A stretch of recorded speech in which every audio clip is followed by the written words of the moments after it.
Stockers, this is Joe Walsh from NightTradeStock.net. I am in Chicago. I am still in Chicago. Yeah, that's right. I'm nearing the end of my trip, but before I leave, I just couldn't pass up the opportunity to go to the historic Music Box Theater.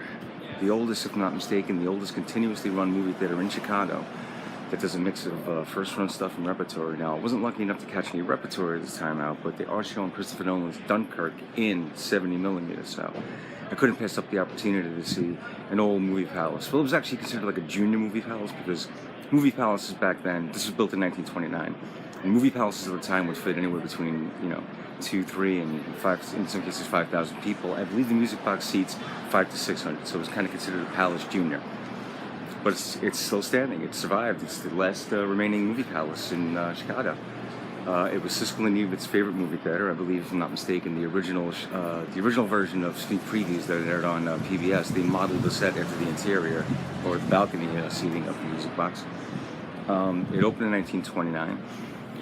It was one of the first movie palaces to be built without a stage, so it was dedicated purely to film. They didn't do any live shows.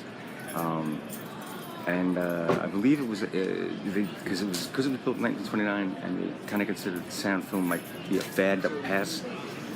They kept all the original bells and whistles for the silent film runnings here.